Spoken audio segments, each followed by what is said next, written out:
Are you familiar with the University of Georgia? Yes, sir. Are you familiar with the Bulldogs, the football team? I am. Are you familiar with the mascot, Uga? I am. Now, Uga has been known on more than one occasion when a mascot has gone by to jump at, nip, and darn near fight another school. Would he be considered racketeering in this case? No, that would be pure entertainment. Thank you, Senator. Would you yield for another question? Certainly. Isn't it true that you used to serve across the hall in the House of Representatives? I did. Senator, can you assure each one of us here that you are fully housebroken to do this bill? I am fully housebroken. Yes, sir. Some playful hazing for our freshman senator as he presents a serious bill about dogfighting. Good evening and welcome to Lawmakers on Legislative Day 19. I'm Donna Lowry in Atlanta. And once again, I'm doing the show remotely because I had a positive COVID-19 diagnosis. On the show, we'll talk about a bill to ban the herbal supplement Kratom.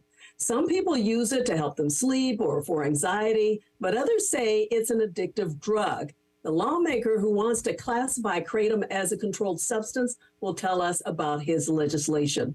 Another Senate bill would prevent teachers from recognizing a student as transgender and restrict teachers from discussing gender identity with students unless the parents sign off on it first. We'll learn more about those issues coming up, but first, as always, we bring you the latest on what took place under the Gold Dome today. In the Senate today, 4 bills were passed. The Senate passed SB 59 unanimously. The bill grants independent law enforcement status to the Georgia Inspector General's office. The IG's office is tasked with oversight and investigative powers over state agencies, including the executive branch for corruption, sexual harassment, waste, and ethical lapses, among other offenses. The next 3 dealt with public health and safety and those annoying phone calls you get at dinner time. Senate Bill 47 restricts vaping and its use like other tobacco products. The 2005 Smoke-Free Act, it would include or vaping in it. It's several attempts have been made to put that in there and it has failed, and so I'm trying to keep it just to a simple one subject thing that says it will be considered smoking in public places under the Clean Air Act as any other tobacco product used. SB 47 passed 51-3. Under another bill, dogfighting would be considered a racketeering offense, linking the brutal sport to gang and other underground activity. This protects our animals that can't protect themselves and prevents them from being used as deviant entertainment for people who otherwise have nothing better to do. This also makes it part of the RICO Act, which would make it more stringent to be able to prosecute these people that make a living off this, and especially the gangs that use this for ill gains. And while the issue is serious, it didn't prevent some of the senators from some playful hazing on the freshman senator presenting his first bill. Senator, are you familiar with the University of Georgia? I couldn't hear you. Are you familiar with the University of Georgia? Yes, sir. Are you familiar with the Bulldogs, the football team? I am. Are you familiar with the mascot, Uga? I am. Now, Uga has been known on more than one occasion when a mascot has gone by to jump at, nip, and darn near fight another school. Would he be considered racketeering in this case? No, that would be pure entertainment. Thank you, Senator. Would you yield for another question? Certainly. Isn't it true that you used to serve across the hall in the House of Representatives? I did. Senator, can you assure each one of us here that you are fully housebroken to do this bill? I am fully housebroken, yes, sir. With that, Mr. President, I'll yield the wheel. Thank you. Whoa, Senator. That bill passed 47-7. And finally in the Senate, those annoying telemarketing phone calls seem to never end, even after you put them on the do not call list. Senate Bill 73 will give consumers the ability to strike back. What this bill does is it tells Ron Corp, the remote online notary car warranty company, that they can't get around Georgia law by contracting with another company out of state, that they actually would be recognized as the entity making the call in the first place, and third-party liability would extend to them. That's all this bill does. It allows for a class action so you can consolidate those calls and bring one action against them in bulk. Again, the whole purpose of this is to try to return a little bit of peace to families at dinner time and make sure that the Georgia Do Not Call Act actually does have teeth. The bill passed with a unanimous vote of all 56 senators. And over in the House, for certain cancers, there can be many available treatment options, but trial and error of the different treatments can take a toll on a patient's body and wallet.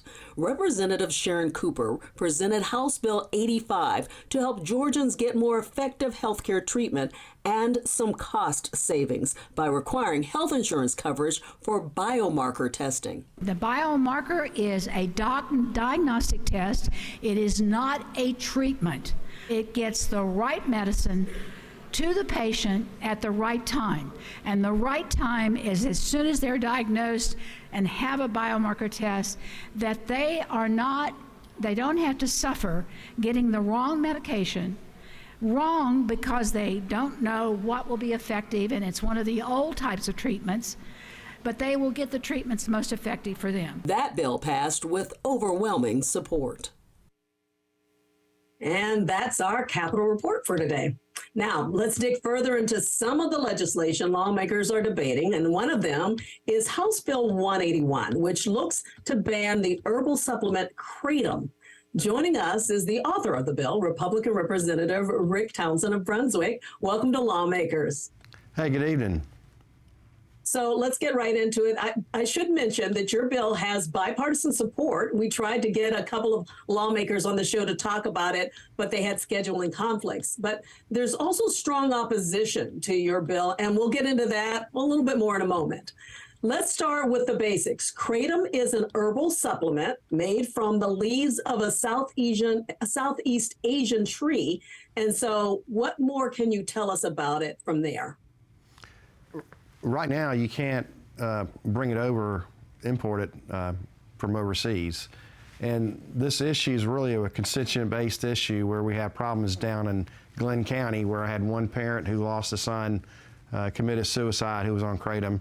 Had another parent whose son went through the halfway house and got hooked on Kratom there to get off other drugs and wound up in a mental health facility afterwards for psychotic behavior. So it's a dangerous drug. It should be off the streets, and became concerned about it once it came to my attention and after all the research I did. So let's talk about what your bill would do exactly that it isn't a part of what Kratom, the Kratom right now, that people can get it easily, apparently at, convenience stores, at health stores, those kind of places. They can, Donna. I mean, right now you can go to the local gas station down the street and you have a choice of grabbing the Kratom or grabbing a Reese's bar. And so right now you have to be 18 and over to get it, but it's real easy to get it, and it's highly addictive. And there's no, the multiple organizations have come out against it, of course, such as Mayo Clinic and Cleveland Clinic for various reasons, but it's not a safe drug. And right now, it's just the quality control is the real concern. Yeah. Now I know what you want to do is classify it as what? A controlled substance like heroin and fentanyl. That's the issue, right? Correct. It'd be a controlled substance where you wouldn't be able to get it at all. And so we're going through that process now in committee. We had a meeting the other day, as you know, you can show clips of it to talk about if that's the right spot for it. What's nice about this process is, as you begin this process, at times things will change, at times things won't change. But it's a buyer beware right now, and that's why we really want, there's no safety factors in place. The law is there for safety factors, but no one's following the law just hardly. And it's buyer beware, and it's a dangerous project at this time.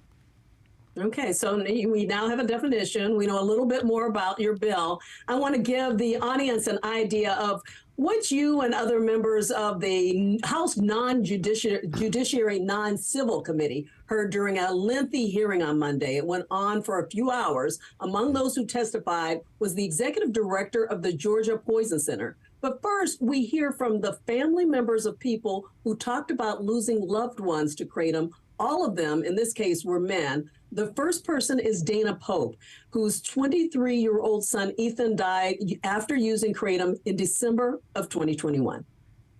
Ethan was not a drug addict. We believe he started taking Kratom for his anxiety or possibly for energy. And based on his bank records, he'd only been using it for about a month before it killed him. We believe he was absolutely addicted, as we found a note on the kitchen counter when John went to collect his things that said, "Stop taking Kratom." There were 2 nights in our house before his death that his paranoia and his hollering at my husband and myself, we thought we were going to have to call 911. It was that bad from Kratom. Kratom kills people.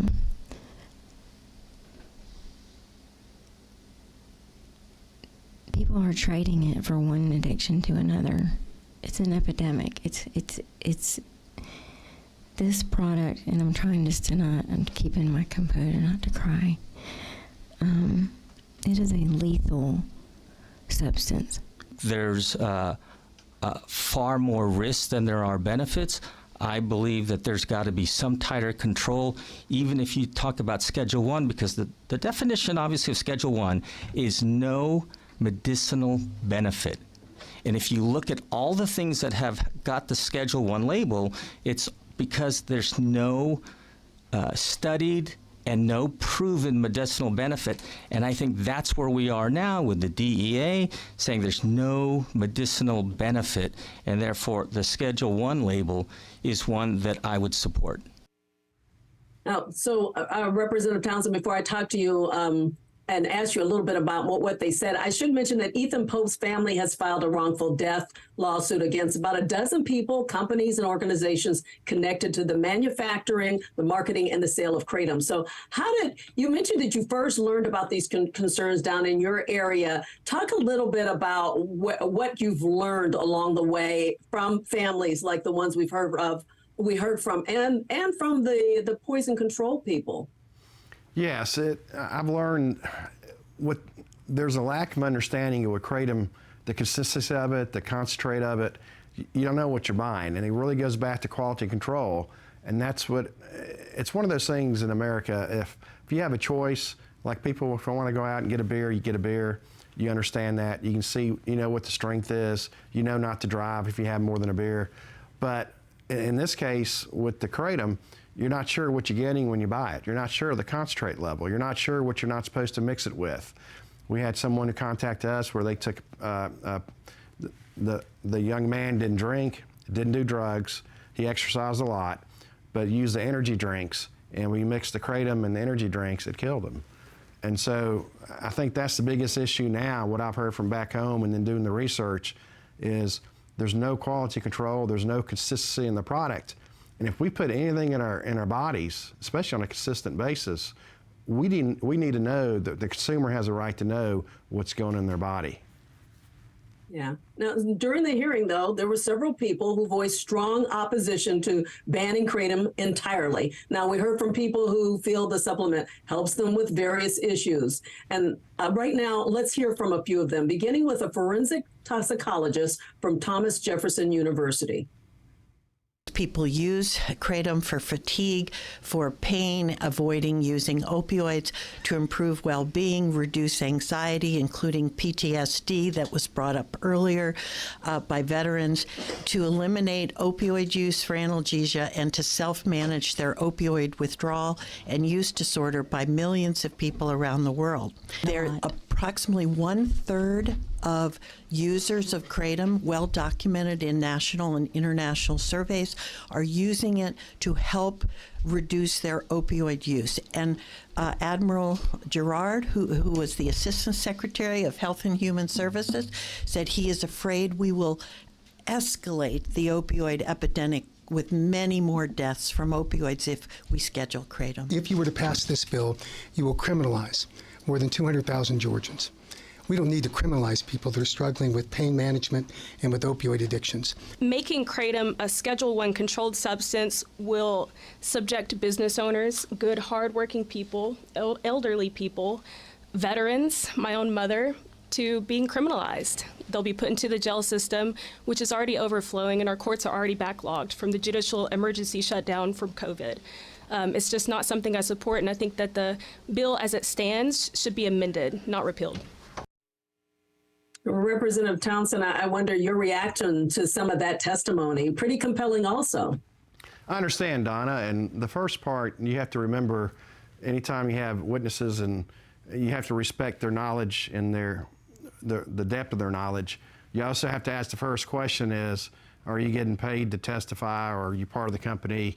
And I think most people did that yesterday, not everybody, but most people did, just so you have an understanding, just like you do in a court case, if you have, someone's getting paid to testify for a study. You feel bad for the ones who are on Kratom. It's working for them, and I'm glad it's working for them, the ones who testified. You had a few people there yesterday who testified. It was a benefit to them. Luckily, they've probably found something where they can actually find a certain product with certain dosage and not mix it with certain things to help them out. So for them, that's good, but that's not the normal. I don't think that's the norm. I don't think most people, what you're always concerned about is for those people who just first starting to try Kratom, not knowing which brand to get, which substance to get. Do you get the liquid? Do you get the powder form? Do you try to vape it? And can you take energy drinks and things like that? So that's what you worry about. And also, we had someone contact me earlier today, and they were telling me about how their son, they learned, and the son died, unfortunately, but the rehab center didn't realize you couldn't take the methadone and the Kratom together, and the son didn't make it. So I think it's, again, kind of we talked about a lot. I keep hammering the quality control and the buyer beware. But again, I think Dr. Lopez, I called it the Wild Wild West. I think Dr. Lopez, if I remember correctly, called it Russian roulette. He did. He called it that. The thing is, some states have banned it, but others have enacted laws or put warning labels on the products. Is that a consideration? We don't have a lot of time. Well, that's overdue. They should have done that 5 years ago, and they haven't adhered to their own standards, what they set. They haven't adhered to it talks about there's certain manufacturers AKA approved, and I think one of the people who testified showed where the labels weren't on those AKA approved bottles as well. So I think they've had the chance to do everything they're supposed to do, follow the guidelines, follow the law, but they haven't done it. And right now in the state of Georgia, it's just a misdemeanor if you don't do it properly. Yeah, so it's in committee. Well, you're going to have to talk about it a little bit more, but we'll keep up with this. And I just want to thank you so much, Representative Thompson, for coming on the show. Hey, thank you for the time, and I appreciate you covering this. And again, I just want to make sure everybody knows this was a constituent-based issue, and I think as lawmakers, that's kind of what we're supposed to do, listen to our people back home, and I was really proud to try to help out. Well, thank you so much for doing that. And like I said, we'll let our viewers know what happens down the line. Thanks again. Coming up, we look at a bill that will restrict what educators can say to transgender students. Lawmakers is made possible by Georgia Farm Bureau. With over 80 years of helping everyone understand the importance of agriculture in our state. After all, ag is Georgia's #1 industry. Food and fiber production represents over $74 billion in output of Georgia's strong economy. The Georgia Farm Bureau legislative team works to represent producers across Georgia at the state capitol during the session and year-round. Georgia Farm Bureau, the voice of Georgia farmers. Here's what's new this month with Passport. Kirsten had a lot of courage. She fought for Black culture.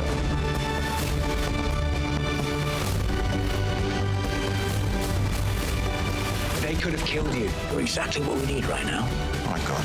What is this? She was poisoned. These and all your favorite shows are available with Passport.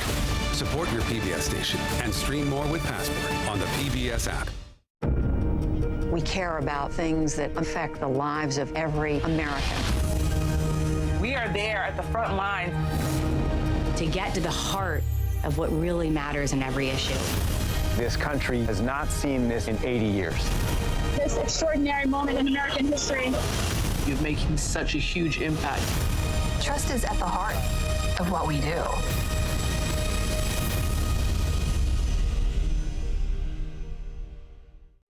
One of the easiest ways to support GPB is to become a monthly GPB sustainer. Your monthly support continues automatically month after month and supports not only the great programming that you love on GPB, but also our efforts in the community. GPB is committed to provide a trusted space for lifelong learning on the air, digitally and in person all across Georgia. All this is made possible with your monthly support. And we can't do it without you, so please donate right now at gpb.org/give. And thanks.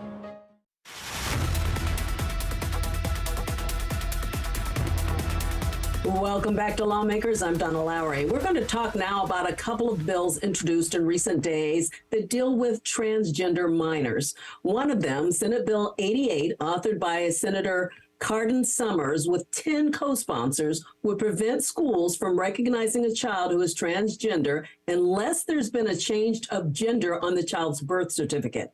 And that request to that school to change the student's gender must be in writing and with a consent form signed by all of the child's parents or legal guardians. It also does not allow for someone who is instructing or educating or training a child to be, quote, dressed in a sexually provocative manner. Senate Bill 141 is legislation introduced by Republican Senator Clint Dixon and signed by a dozen other senators. It would prevent health providers from performing gender-altering operations or providing hormonal treatments to minors.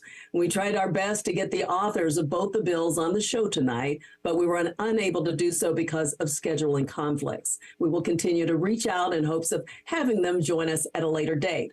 In the studio to talk in opposition of the bills is Senator Kim Jackson of Atlanta. Thank you for coming on, Lawmakers. Thanks for having me. It's good to be here. So, and I want to point out that you were the first openly LGBTQ member of the Georgia Senate. So let's talk about each of these bills separately, beginning with your objections to SB 88, which applies to children under 16 years old. Tell us about it. Yeah, so this bill, it basically says that if you are standing in loco parentis, which means in the place of a parent, so that's teachers, which you highlighted really wonderfully, but that's also camp counselors, it's youth ministers, it's anybody who is typically a trusted adult in a child's life.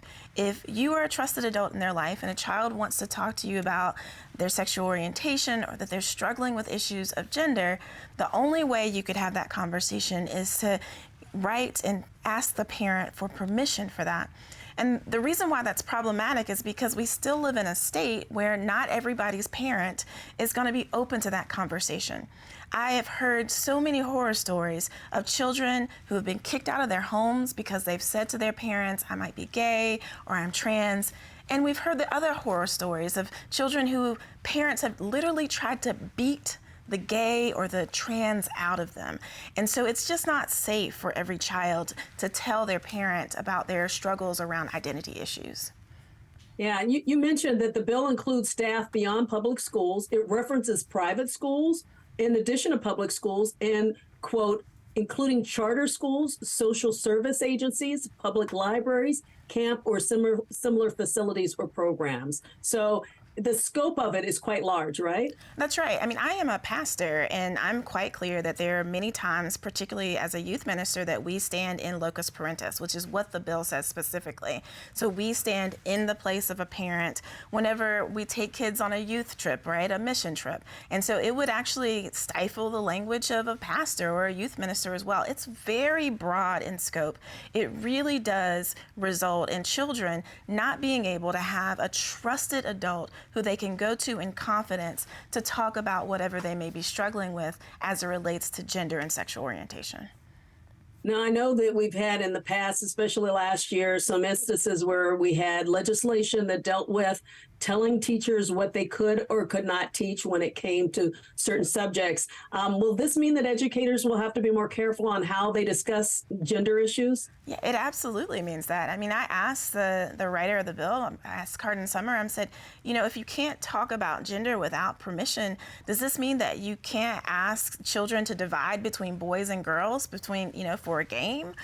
What if you have a child who is kind of ambiguous, right? We've all seen the 5-year-old who has kind of long long hair and you're not quite sure if they're a boy or a girl, his bill means that we can't ask for clarity, right? We can't ask that child, hey, what pronoun do you use? Or tell me, you're not allowed to do that. And so it creates all kinds of complications just because it's not particularly well written. And I want to be honest, I'm very sympathetic to the bill's author. And I think that he's actually trying to respond to some concerns from teachers who are coming to him and saying, listen, we are not comfortable talking to students about gender and sexuality. And so please help us with that. And I'm sympathetic to that. But this bill, SB 88, just doesn't quite get us there. Do you have any suggestions then? Right. So I think that, first of all, we need to make sure that we say that mandatory reporting, right? So every teacher is a mandatory reporter. Mandatory reporting means that if a student comes to you and says, hey, I am being hurt at home, then the teacher has to report not to the parent, right? So incest is a problem in our state. So if a student comes to a child, or if a student comes to a teacher and says, hey, I'm having some incest problems in my home, right now the bill would say that the teacher would have to write and notify the parent about that. But mandatory reporting laws say, no, you call DFACS. And so we need to make sure that this bill says that mandatory reporting is the first and foremost, that it's the governing law that we're going to respond to. And then I think we also just need to empower our teachers to know that if they don't feel comfortable having that conversation with students, then you can send them to a counselor, that there are other trusted adults that you can to. We're not forcing any teacher in the state to have to talk about an issue or to not talk about an issue. And I think that teachers just need to feel empowered to be able to say to a child, I appreciate that you trust me with this, but I'm not comfortable talking to you. Let me recommend someone else who can. Okay, well, let's switch now to Senate Bill 141 and your concerns about that. And in particular, it deals with things such as hormonal treatments or even hormonal treatments that students might have. That young people might have. Tell me your concerns about the risks. Yeah, so my concern with this bill is that I'm okay with us banning surgeries on minors. I mean, that makes sense. So, and that's not really happening in Georgia already. We're totally willing to say and get along with, let's make sure that that they're 18, that they're full adults before there are any type of surgeries. However, banning the hormones, so it speaks specifically to puberty blockers. And what we know about children who are having gender identity struggles and body dysphoria is that stopping puberty before they begin to have, breasts that emerge or any of the symptoms that come with puberty, stopping those is actually really good for their mental health. For me, puberty blockers are life-saving drugs for trans children who are already at a higher risk of committing suicide. So when we deny them that medical opportunity to have, puberty stopped while they're kind of sorting things out, while they're figuring things out, if we deny them that life-saving drug, then we put our kids at risk of self-harm. Yeah, and again, for you, this is also a mental health issue. That's right. It's very much fundamentally a mental health issue, right? We want children who understand their identities to be different than what they were assigned at birth, to be able to feel comfortable expressing that and to living into that with new names, and also having some control over how their body responds. And the fact is, with a puberty blocker, if the child comes to a conclusion that, this isn't what I want, they can stop taking that medication and go through the traditional puberty process.